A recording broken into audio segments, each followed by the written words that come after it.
Alhamdulillah alladzi ja'ala min ibadihi rijalan humul ladzina idza masau ala dhahri hadhihi al-arad arafu ma'na haqiqil haya fi hadhihi dunyal faniyah. Haula'i ladzina la yusqiluhumul aqwan bal masquluhum bil mukawwin wa la yanzuruna ila al-asbab bal nadruhum ila musabbib jalla jalaluhu wa ta'ala fi ulah. Allahumma fasalli wa sallim ala sayyidina Muhammad nurikas sari wa madadikal jari wajma'na bihi fi kulli atwarina wa ala alihi wa sahbihi ya nur. Hadratul kiram, para masyayikh, para kiai, para habaib, saudara kami Sayyid Al-Ustaz Muhammad Haikal bin Faisal bin Ali bin Abdul Hamid dan seluruh jajaran takmir Masjid Babus Salam, hadirin hadirat para pecinta Rasulullah sallallahu alaihi wasallam yang semoga selalu dirahmati oleh Allah Subhanahu wa taala. Alhamdulillah, malam hari ini kita kembali dikumpulkan oleh Allah Subhanahu wa taala dalam sebuah nikmat yang sangat luar biasa, yang mana salah satu niatan kita hadir dalam majlis yang mulia ini adalah sebagai ganti kita berziarah kepada Rasulullah sallallahu alaihi wasallam. Maka seperti apa yang dikatakan oleh Shahibul Burdah, yang mana beliau berkata, la'alla rahmata rabbi hina yaksimuha ta'ti ala hasabil isyani fil kisami. Ya, harapan beliau semoga saja rahmat dan ampunan dari Allah Subhanahu wa taala ketika dibagikan dalam majlis yang seperti ini itu sesuai dengan kadar dosanya masing-masing, sehingga pulang semua orang yang dari majlis telah bersih dari dosanya. Amin Allahumma. Maksudnya apa? Maksudnya semakin orang datang dalam majlis yang mulia ini dengan membawa perasaan bahwa dirinya adalah orang yang paling berdosa, paling banyak dosanya, semakin perasaan itu besar di hatinya, semakin besar pula bagian rahmat dan ampunan yang akan dia dapatkan dari Allah Subhanahu wa taala. Namun ketika seseorang datang ke majlis tanpa niatan apa-apa dan tidak merasa kalau dirinya seorang pendosa, maka bagian itu pula lah yang akan dia dapatkan dari hadirnya dia di dalam majlis yang seperti ini. Maka datanglah ke majlis dan hati ini hancur, merasa bahwa kita hanyalah seorang pendosa yang berharap dengan hadirnya ke majlis ini untuk bertemu dengan Rasul sallallahu alaihi wasallam sebagai wasilah kita untuk supaya memintakan ampunan untuk kita, ya, supaya kita semua menjadi hamba-hamba yang diampuni oleh Allah Subhanahu wa taala. Kita mungkin tidak ada kemampuan untuk berziarah ke Madinah dan lain sebagainya, dan majlis inilah sebagai penggantinya semua. Dahulu ketika manusia-manusia mulia dari keturunan Nabi Muhammad sallallahu alaihi wasallam,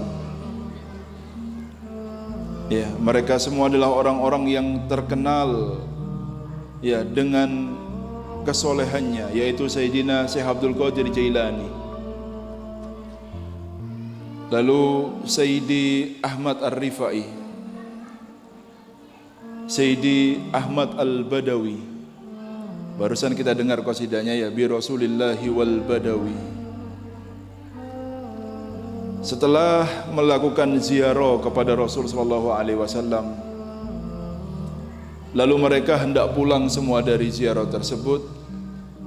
Lalu Sayyidi Ahmad Al-Badawi, ya, di hadapan guru-gurunya Sayyidi Abdul Qadir Jailani, Sayyidi Ahmad Ar-Rifai, beliau melantunkan qasidah yang biasa kita baca dalam majlis ini. Ya, ingkila zurtum bima rojatum. Kalau orang-orang tanya nanti, wahai Kanjeng Nabi, kalian berziarah, ya, bima rojatum, dengan apa kalian pulang dari ziarah? Dapat apa dari ziarah kalian? Kalian datang ke majelis? Iya, datang ke majelis. Kalau orang-orang tanya, dapat apa dari majelis itu? Ya, ingkila zurtum bima rojatum ya akramar ruslima nakulu. Wahai Nabi, wahai Rasul yang paling mulia, apa yang akan kami katakan kepada orang yang bertanya seperti itu? Lalu terdengar jawaban dari Rasul sallallahu alaihi wasallam. Allahumma shalli ala Muhammad. Qulu, katakan kepada mereka semua, raja'na bikulli khair. Kita pulang dengan semua kebaikan. Kapan kebaikan itu diberikan oleh Allah Subhanahu wa taala? Karena ini pemberian berbeda dari orang-orang yang biasanya. Kenapa? Karena ya wajtama'al aslu wal furu'. Ketika berkumpul asalnya dengan cabangnya. Asalnya siapa? Nabi Muhammad sallallahu alaihi wasallam. Cabangnya ini cucu-cucu yang mulia ini. Sayyidi Abdul Qadir Jailani, Sayyidi Ahmad Ar-Rifai, Sayyidi Ahmad Al-Badawi. Karena itu kebiasaan kiai-kiai sepuh dulu, kalau sampean mau buat maulid, majelis yang seperti ini, datangkan Habib walaupun kecil satu, sebagai pancingan untuk menghadirkan rauhaniyahnya Nabi Muhammad sallallahu alaihi. Karena kalau ada orang dalam ini lebih cepat datangnya. Dan kita alhamdulillah lahir sudah diberikan nikmat yaitu Islam. Bukan hanya Islam, tetapi kita dijadikan umat Nabi Muhammad sallallahu alaihi wasallam. Lalu kita dikumpulkan dengan orang-orang pewaris Nabi Muhammad sallallahu alaihi wasallam. Sudah seharusnya kita bersyukur kepada Allah Subhanahu wa taala. Karena man lam yaskurin ni'ama faqad ta'arrada li zawaliha wa man sakaraha faqad qayyadaha bi iqaliha. Siapa orang yang tidak bersyukur terhadap nikmat yang Allah berikan kepadanya, berarti dia harus siap-siap untuk kehilangan nikmat tersebut. Tetapi siapa orang yang bersyukur dengan nikmat yang Allah berikan kepadanya, berarti dia telah mengikat nikmat supaya tidak hilang kemana-mana. Jadi kalau sampean ya sampai dikatakan dalam prakata bahasa Arab lainnya, fa in kunta fi ni'matin far'aha fa innal ma'asi tuzilun ni'am. Kalau kalian dalam sebuah kenikmatan, jaga nikmat tersebut. Karena apa? Karena maksiat itu bisa menghilangkan nikmat yang Allah berikan kepada kalian. Terkadang Allah menghilangkan kenikmatan itu dengan cara yang ajaib, dan seorang hamba tersebut merasa bahwa apa yang dia dapatkan nikmat. Tetapi ternyata dengan apa yang Allah berikan itu membuat dia semakin jauh dan kehilangan nikmat yang lebih besar yang seharusnya dia dapatkan dari Allah tersebut. Contoh, dulu mungkin ini ya, ada yang terjadi di antara kita. Kita manusia yang biasa, dengan penghasilan yang biasa. Tetapi di balik biasanya penghasilan kita ini, alhamdulillah kita ditakdir sama Allah untuk bisa sholat 5 waktu di masjid, untuk bisa hadir dalam majlis-majlis ilmu. Tetapi ketika kita sudah kurang bersyukur dengan nikmat yang sangat besar ini, Allah mungkin bisa jadi mengembangkan pekerjaan kita. Yang dengan berkembangnya pekerjaan kita dan kita merasa bahwa itu nikmat dari Allah Subhanahu wa taala, tapi berangsur-angsur kita mulai sudah meninggalkan sholat yang dahulu kita istiqomah di dalam melakukannya. Kita sudah mulai meninggalkan majlis yang dahulu ketika belum berkembang itu kita istiqomah di dalam menghadirinya. Bagaimana Allah ini mengulur hambanya, ya, dan merasakan bahwa dia di dalam nikmatnya padahal dia sudah kehilangan nikmat yang jauh lebih besar yang dia dapatkan. Maka itu yang cerdas jadi seorang hamba. Adapun sebaliknya, Mungkin dulu ada orang yang dia itu kaya raya, tetapi di balik kayanya itu mungkin dia tidak pernah sholat berjamaah. Saya tidak mengatakan tidak sholat, ya mungkin sholat tapi sendiri. Tapi jarang dia itu sholat berjamaah, ya mungkin hari Jumat atau ke dalam kesempatan tertentu saja. Majelis tidak ada waktu. Lah kok dikasih jatuh sama Allah pekerjaannya, tapi di balik jatuhnya itu membuat dia mendapatkan nikmat yang lebih besar. Akhirnya dia sholat 5 waktu tepat pada waktunya. Akhirnya dahulu yang dia tidak pernah hadir majelis, akhirnya istiqomah di dalam majelisnya. Karena nikmat itu bukan hanya sekedar uang, ya, tetapi itulah manusia ketika membatasi nikmat yang Allah berikan kepadanya hanya dengan materi duniawi. Lihat bagaimana keadaan manusia ketika diberikan materi duniawi, mengucapkan alhamdulillahnya dari dalam hati, alhamdulillah. Tapi siapa daripada kita yang ketika melihat orang-orang ahli maksiat, kita sujud syukur kepada Allah Subhanahu wa taala karena kita tidak dijadikan golongan seperti mereka. Itu nikmat. Tidak dijatuhkannya kita di dalam jurang maksiat, itu adalah nikmat dari Allah Subhanahu wa taala. Karena itu salah satu kesunahan ketika mata kita melihat orang-orang ahli maksiat dan kita tidak sampai terjerumus seperti orang-orang tersebut, disunahkan kita untuk sujud syukur kepada Allah Subhanahu wa taala. Itu nikmat luar biasa. Faham ya? Oleh karena itu ya, ittafaqat maqalatul hukama ala hadzal makna. Sudah ya, sepakat perkataan para ulama dengan makna ini. Orang yang bersyukur, yang tidak bersyukur berarti dia siap-siap untuk kehilangan nikmat dari Allah Subhanahu wa taala. Tetapi ketika mensyukurinya berarti dia telah mengikat nikmat tersebut supaya tidak lari kemana mana. Ya. Wa inna syukra qaidul mawjud wa saydul mafqud, katanya ulama. Karena syukur itu adalah ikatan daripada apa yang ada. Jadi nikmat ini yang ada diikat dengan kita supaya tidak hilang kemana-mana. Dan ini merupakan buruan atau pancingan dari belum apa yang belum kita dapatkan. Ada orang berpikir mungkin saya sudah sempurna alhamdulillah, cuma kurang ini. Ya mungkin karena kurang bersyukurnya dengan ada sehingga kita tidak mendapatkan yang lainnya. Coba disyukuri dulu, insya Allah nanti akan ada pemberian yang baru yang belum kita punya. Kita mungkin terlalu banyak mengeluh kurang bersyukurnya sama Allah Subhanahu wa taala. Coba disyukuri dulu, nanti akan ada rezeki yang baru. Karena rezeki itu bukan harus uang, sekali lagi ya. Sampean mungkin harta biasa-biasa tetapi dikaruniai oleh Allah Subhanahu wa taala anak yang soleh dan soleha. Ini nikmat dari Allah. Ini lebih daripada uang. Faham ya? Ya. Wa qalu aidan man utiya wa lam yashkur suliba minha wa lam yash'ur. Siapa orang yang diberi dan dia tidak bersyukur akan ditarik dan dia tidak akan merasa dengan tarikannya Allah Subhanahu wa taala. Ya. Faman sakara ni'mah faqad qayyadaha biiqaliha. Siapa orang yang bersyukur dengan nikmat, ya, maka dia telah mengikat nikmat tersebut dengan ikatan yang kuat supaya tidak lari kemana-mana. Wa man kaffaraha faqad ta'arrada li zawaliha. Siapa orang yang kufur dengan nikmatnya Allah berarti dia harus siap-siap untuk kehilangan nikmat tersebut. Wa qala ta'ala, dan Allah Subhanahu wa taala berfirman, innallaha la yughayyiru ma biqaumin hatta yughayyiru ma bi anfusihim. Allah tidak akan merubah nasib suatu kaum sampai kaum tersebut mau merubah nasibnya sendiri. Maksudnya, ya, innallaha, sesungguhnya Allah tidak akan merubah suatu kaum minan ni'am, dari nikmat-nikmat yang Allah berikan kepadanya sampai dia mau merubah gaya hidupnya dari yang tidak bersyukur menjadi golongan orang-orang yang bersyukur. Ketika kaum tersebut menjadi hamba-hamba yang bersyukur, maka nikmat-nikmat baru akan kembali Allah datangkan kepada kaum tersebut. Faham ya? Ya. Dan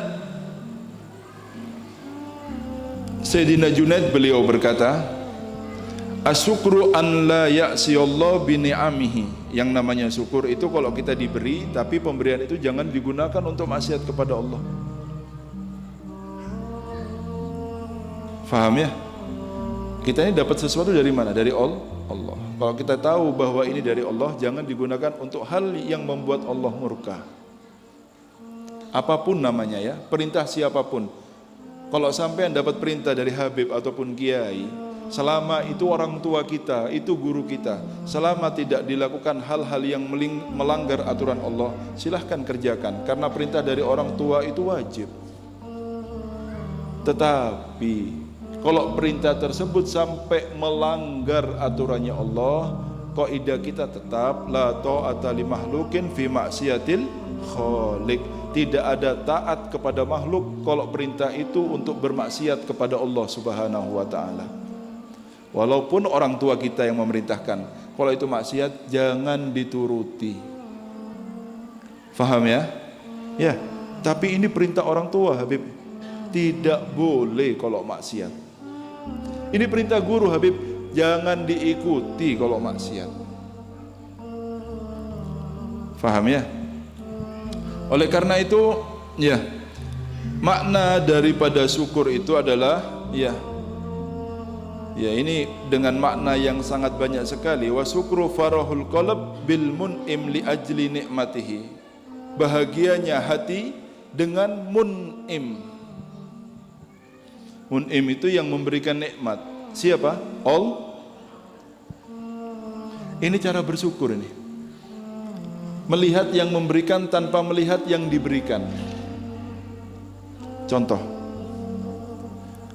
sampean diberi sesuatu dengan orang yang mulia di mata sampean. Misalkan hidup di zaman Syekh Abdul Qadir Jailani, lalu Syekh Abdul Qadir Jailani memberikan kopiahnya kepada sampean. Dan orang ini agung di mata kita, besar. Kira-kira sampean seneng apa tidak seneng? Bahagia apa tidak bahagia? Dimuliakan apa tidak dimuliakan kopiahnya ini? Kenapa? Karena kita melihat orangnya apa melihat kopiahnya? Orangnya. Begitupun nikmat kalau yang kita melihat itu datangnya dari Allah, tentu kita akan berbahagia tanpa melihat apa yang diberi oleh Allah Subhanahu wa taala. Kalau kita melihat uang ini datangnya dari Allah, bagaimana keadaan kita? Kita akan mengucap alhamdulillah dari dalam hati, baik kecil ataupun besar uang tersebut. Karena bukan dari apa yang diberikan, tetapi kita melihat siapa yang memberikan, yaitu Allah. Nah, cuma berbeda cara pandang saja, tetapi ini yang membuat hati bersyukur dari dalamnya. Ini kenapa kok sampai dijaga ini? Kopiahnya Syekh Abdul Qadir Jailani. Tongkat sampai beberapa generasi. Kenapa? Tongkatnya Syekh Abdul Qadir Jailani diwariskan sampai keturunan-keturunan. Tongkat mungkin harganya 20.000, 30.000, 50.000 kalau dibeli. Tapi beda harganya ketika melihat siapa yang memiliki tongkat tersebut. Faham ya? Begitupun kita cara pandangnya. Ya, kepada nikmat yang Allah berikan. Kenapa? Karena kalau sampean punya perasaan seperti ini, akan datang nikmat-nikmat yang baru nanti. Ya. Karena syukur ini makom yang sangat sulit sekali dan jarang sekali orang itu bisa bersyukur kepada Allah.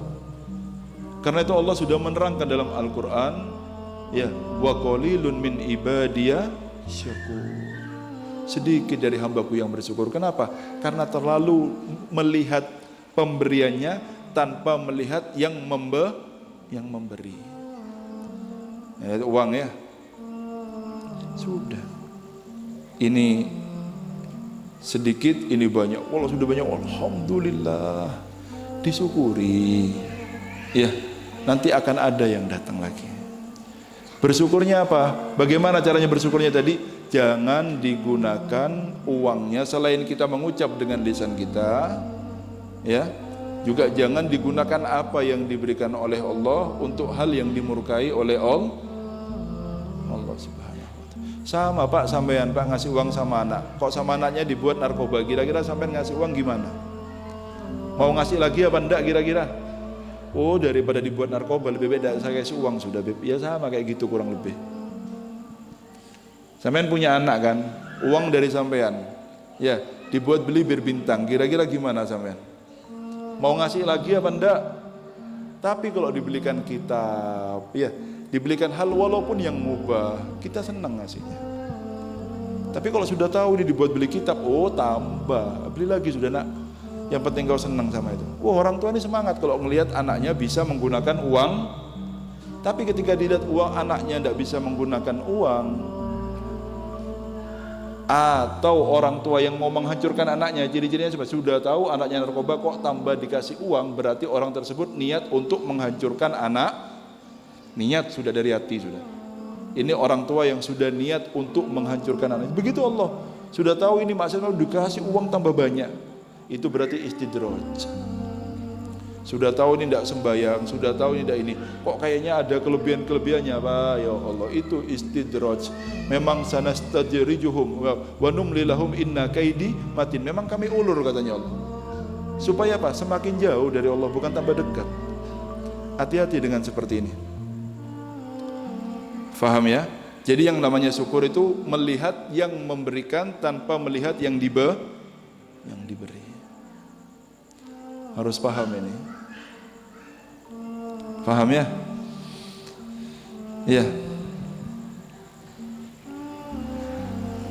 Sehingga kita ini berbahagia ketika melakukan apa yang diperintahkan oleh Allah Subhanahu wa taala. Dan menjaga-jaga diri kita untuk melakukan hal-hal yang dilarang oleh Allah Subhanahu wa taala. Ya, oleh karena itu syukur itu ada 3. Yang pertama syukrul lisan. Yang kedua syukrul arkan. Yang ketiga syukrul janan. Ya. Syukrul lisan itu bersyukur dengan lisan kita, ya, yaitu dengan tahaddus bi nikmatillah, dengan mengucapkan apa yang sudah Allah berikan kepada kita, bukan niat untuk sombong tetapi ingin menampakkan besarnya nikmat Allah yang sudah diberikan kepada kita.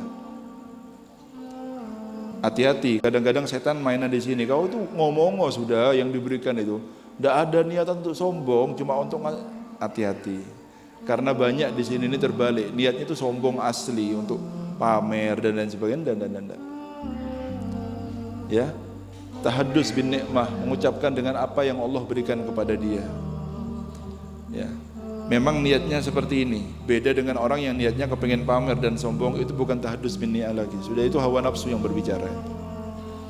Dengan mengucapkan alhamdulillah. Makanya itu Allah Subhanahu wa taala berfirman dalam Al-Qur'an, wa amma bi ni'mati rabbika fahaddits. Ngomong enggak apa-apa sama nikmatnya Allah Subhanahu wa taala.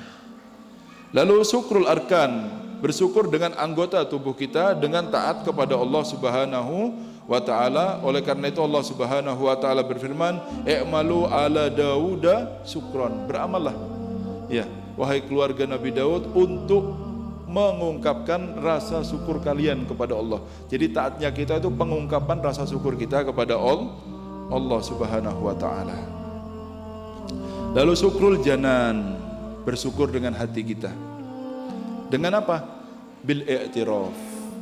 Ya, bi anna kulla nikmatin bika au bi ahadin minal ibad hiya minallahi ta'ala. Dengan pengakuan secara total bahwa semua nikmat yang ada pada diri kita dan semua makhluk ini datangnya dari Allah. Ketika hati sudah merasa seperti ini, berarti dia sudah bersyukur dengan hatinya. Jadi 3 ya, bersyukur dengan lisan, bersyukur dengan arkan, bersyukur dengan janan. Bahasa janan itu hati. Paham ya? Adapun ya, oleh karena itu ya, ketika janan ini dengan hati ini sudah diterangkan oleh Allah Subhanahu wa taala dalam firman-Nya, wa ma bikum min nikmatin faminallah. Nikmat apa yang ada pada diri kalian, semua itu datangnya dari Allah Subhanahu wa taala. Amin ya. Adapun bagian yang pertama, ya, yaitu bersyukur dengan lisan, Sabda Nabi Muhammad sallallahu alaihi wasallam, at-tahadduts bin ni'am sukrun.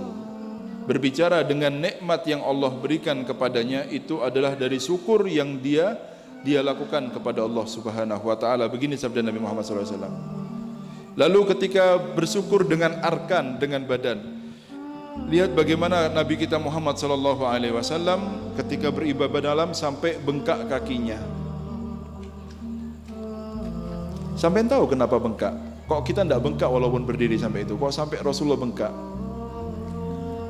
Karena ketika membaca Al-Quran itu Rasul sallallahu alaihi wasallam membaca dan turun pemahaman dan wahyu yang Allah Subhanahu wa taala berfirman, "Lau anzalna hadzal Qur'an ala jabalin la ra'aitahu khashi'an mutasaddian min khasyatillah."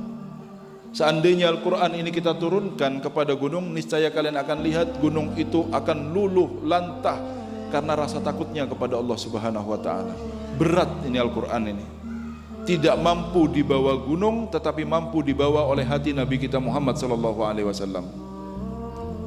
Berat. Dahulu Al-Habib Ahmad bin Hasan Al-Attas, ya, beliau adalah ahlul Quran. Melakukan perjalanan dari Huraidho ke Tarim.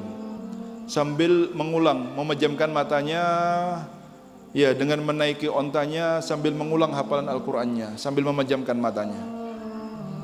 Selang berapa jam dibuka matanya, ternyata ontanya duduk di tempatnya, tidak kuat mengangkat Habib Ahmad bin Hasan Al-Attas. Lalu kata guru-guru kita, itu bukan Habib Ahmadnya, tetapi apa yang turun kepada Habib Ahmad ketika membaca Al-Quran yang tidak mampu diangkat oleh onta tersebut. Jadi berat. Kalau kita kan baca Al-Quran, Sadaqallahul Adzim, la paham wala apa semuanya. Ya masih alhamdulillah kalau ngaji. Tidak ngaji sama sekali ini. Nunggu Ramadan baru ngaji Al-Quran.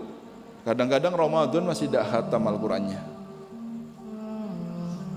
Mereka ngaji dengan maknanya yang diturunkan oleh Allah Subhanahu wa taala. Tetapi makna ini akan diberikan kepada orang-orang yang suci saja, bersih hati. Oleh karena itu, ya, Allah Subhanahu wa taala berfirman, la yamassuhu illal mutahharun. Yang akan tahu maknanya itu hanya mutahhar, orang-orang yang suci saja dari Al-Qur'an. Yang akan Allah titipkan makna daripada Al-Qur'an. Karena Al-Qur'an itu laut yang tidak akan ada tepinya, hanya dipahami bagi orang-orang yang layak untuk mendapatkannya. Dan Allah tidak mungkin salah pilih orangnya. Jangan khawatir ya, sampai jangan hayal jadi wali. Sudah yang bagus saja, sudah ibadahnya. Karena Allah tidak mungkin salah pilih orang. Allahu a'lamu haitsu yaj'alu risalatah. Allah yang lebih tahu siapa orang yang pantas untuk menjadi rasulnya. Tidak mungkin keliru. Tidak mungkin salah orang. Tidak usah khoyal jadi macam-macam sampean yang bagus ibadahnya. Kalau dilihat cocok akan dikasih sama Allah Subhanahu wa taala. Paham ya? Paham? Nah, ya, itu nikmat namanya. Ya, Rasul sallallahu alaihi wasallam salat sampai bengkak kakinya. Itu bukan karena beratnya, tapi Al-Quran yang dia baca itulah yang membuat dia berat sampai kakinya itu menahan beban yang sangat luar biasa. Itulah rahasia bengkaknya kaki Rasulullah SAW. Ini kaki bukan kaki biasa. Ini kaki mengangkat nubuwah. Sampai yang tahu nubuwah kenabian itu tidak enteng, Wak. Inna aradnal amanat ala samawat wal ard wal jibal fa abaina an yahmilnaha fahamalhal insan. Kita ingin memberikan amanat ini, apapun namanya amanat, mau bilang Al-Quran ataupun nubuwah, kepada langit, bumi, gunung, semuanya nolak karena yakin tidak akan mampu untuk menerima amanat dari Allah. Ternyata dibawa sama manusia, dan yang membawa itu adalah Nabi kita Muhammad sallallahu alaihi. Berat. Dulu ketika Fathul Mekah, patung-patung dirobohkan sama Rasul sallallahu alaihi wasallam. Sambil membaca firman Allah Subhanahu wa taala, wa qul ja'al haqqu wa zahaqal batil innal batila kana zahuqa, sambil didorong patung itu. Kadang-kadang ya sampai katanya perawi yang meriwayatkan dalam kitab sejarah tersebut, Kadang-kadang tongkat Rasulullah itu belum menyentuh kepada patungnya, patungnya sudah jatuh tersungkur. Padahal itu adalah cor-coran yang terbuat dari semen, ada yang terbuat dari perak, ada yang terbuat dari emas, macam-macam. 360 patung di sekitar Ka'bah ketika itu. Disurung semua sampai pelan-pelan, rubuh semuanya. Sampai ada beberapa yang ada di atas Ka'bah. Lalu, ya, Sayyidina Ali berkata, naik ya Rasulullah. Naik ya Rasulullah. Hendak ya Ali, kau yang naik di atas pundak saya ini. Hendak ya Rasulullah, ya Pak Sayyidina Ali ya cangkolang mau naik di atas pundaknya Rasulullah SAW. Takut kurang ajar. Paham ya, gimana orang mau naik di pundaknya Rasulullah SAW? Hendak ya Rasulullah, naik katanya. Kamu tidak akan kuat wahai Ali. Kuat ya Rasulullah, saya ini Ali katanya. Ya, yang pintu Khaybar diangkat pakai tangan kirinya, yang tidak mampu diangkat oleh 80 orang, saya kuat ngangkatnya. Senyum Rasulullah. Baru ditempelkan kakinya satu, terjatuh Sayyidina Ali. Lalu bilang Rasul, innaha nubuwah ya Ali. Ini nabi, kau pikir enteng tak nabi ini? Innaha nubuwah ya Ali. Ini kenabian, kau pikir enteng tak jadi nabi ini? Berat, amanat luar biasa yang tidak bisa dipikul oleh semua manusia ini. Hanya orang pilihan Allah Subhanahu wa ta'ala. Begitupun wali. Makanya tidak tahu wali kecuali orang wali. Tidak ada. Yang tahu orang yang dilantik itu orang yang di dalam pelantikan itu yang kelihatan. Jadi pengakuan orang sedunia itu tidak bisa dijadikan acuan tentang kesolehan seseorang, kecuali yang memberikan pendapat itu orang soleh juga yang dia merupakan walinya Allah Subhanahu wa ta'ala. Jadi walaupun orang-orang umum ini, awam ini berkata ini walinya Allah, itu tidak jadi ukuran. Tidak jadi ukuran karena omongan mereka itu ya tergantung prasangkanya saja, dan prasangka baik itu bagus saja. Tapi bukan ukuran.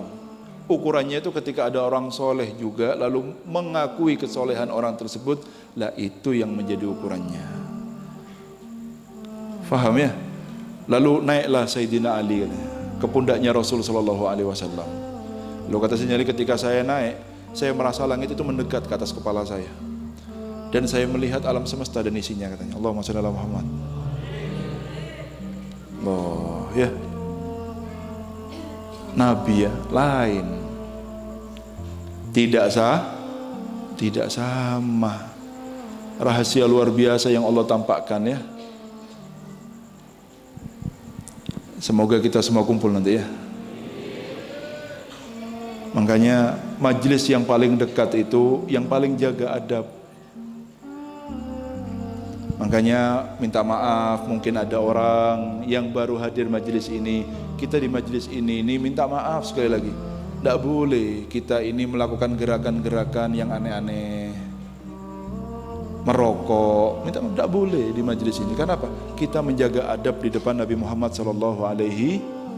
Semakin terjaga adabnya, semakin dekat dengan diterima oleh Allah Subhanahu wa ta'ala. Faham ya? Ya. Saya pernah berceramah di majelis sebelah, di masjid sebelah ini. Saya berbicara pendapat Imam Syafi'i.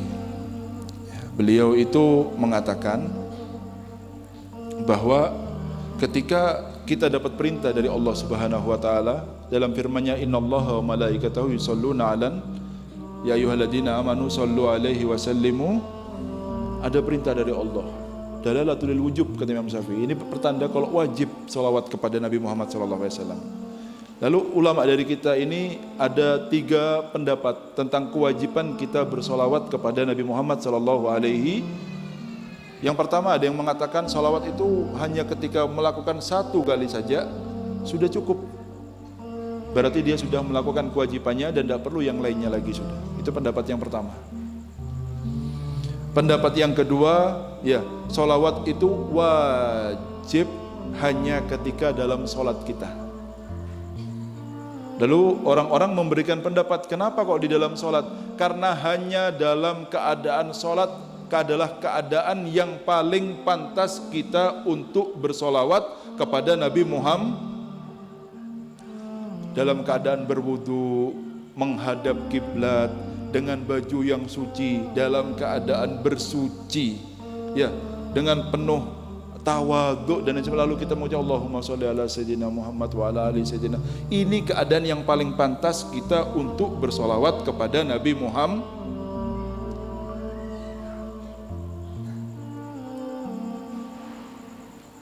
Makanya kan saya ngelarang, mungkin di majelis-majelis, minta maaf saya bukan membanding-bandingkan, ya ada yang main sampai ke HP-nya apa. Kita tidak mau, saya sering, bukan pertama kali ngomong ini ya. Mungkin setiap tahun, setiap majelis kita ulangi terus ini. Kita tidak mau ramai-ramai, walaupun yang hadir sedikit tidak apa-apa. Kita tidak banyak-banyakan orang, tetapi kita ini kepingin majelis ini magnet untuk mencari perhatian Nabi Muhammad SAW. Semakin terjaga adabnya, semakin dekat dengan diperhatikan oleh Rasulullah SAW. Karena al-makan itu bil makin. Tempat itu tergantung dengan orangnya, majelis itu tergantung dengan orangnya, bukan banyaknya manusianya. Faham ya? Makanya pendapat yang kedua ini, ya, berkata ulama Syafi'i, karena hanya dalam sholatlah keadaan yang paling pantas kita ini bersolawat kepada Nabi Muhammad. Pendapat yang ketiga, kewajiban kita bersolawat kepada Nabi Muhammad itu hanya ketika nama Nabi Muhammad itu disebut di depan kita, maka wajib bagi kita untuk bersolawat kepada Nabi Muhammad. Allahumma shalli ala Muhammad. Sering kita dengar hadis kan ya dari Rasul sallallahu alaihi wasallam, ya, tentang Sayyidatuna Aisyah radhiyallahu taala anha wardoha, yang terjatuh jarumnya, rumahnya gelap gulita dan lain sebagainya, tidak kelihatan jari jarumnya, sampai datanglah Rasul sallallahu alaihi wasallam, bercahaya kamarnya, ya, dengan cahaya wajah Rasulullah sallallahu alaihi wasallam. Lalu Sayyidatuna Aisyah berkata, betapa terangnya wajahmu wahai Rasulullah, ya. Lalu berkata apa? Wailun liman lam yaroni yaumal qiyamah. Celaka itu bukan orang yang tidak sholat, bukan orang yang banyak maksiat, enggak. Walaupun dia banyak maksiat, karena Rasul sallallahu alaihi wasallam bersabda, inna syafaati li ahlil kabair min ummati. Syafaatku itu untuk orang-orang pendosa besar dari umatku. Semoga kita termasuk ya, karena kita semua punya dosa-dosa besar. Wailun, kecelakaan yang sesungguhnya itu bukan ketika kita maksiat ini, maksiat ini, maksiat ini. Maksiat apapun selama masih dicari sama Nabi Muhammad, itu masih kita tidak akan kemana-mana, selamat masih selama digandeng sama Nabi Muhammad. Ya, wailun, kecelakaan liman lam yaroni yaumal qiyamah. Orang yang tidak melihatku nanti pada hari kiamat, ini celaka sesungguhnya. Tidak bisa melihat wajah Nabi Muhammad. Lalu Sayyidatuna Aisyah berkata apa? Waman lam yaraka ya Rasulullah. Siapa orang yang tidak melihat engkau wahai kanjeng Nabi Muhammad? Man dzukirtu indahu falam yusolli alayya. Orang yang disebut namaku dan dia tidak bersolawat kepada Allahumma sholli ala Muhammad. Sahibul Burda berkata, in lam yakun fi ma'adi akhidan biyadi fadlan wa illa fakul ya zallatal qadami, katanya Allah. Kalau sampai di akhirat nanti kanjeng Nabi tidak gandeng tangan kita, sudah ucapkan sama orang-orang yang tidak digandeng itu, itulah orang yang kepleset kakinya akan jatuh ke neraka jahanam. Kalau sampai tidak digandeng sama kanjeng Nabi, ini celaka yang sebenarnya. Faham ya? Oleh karena itu yang tenang ketika di majlis, dinikmati qasidah walaupun tidak tahu artinya, tidak apa-apa, yang duduk yang tenang.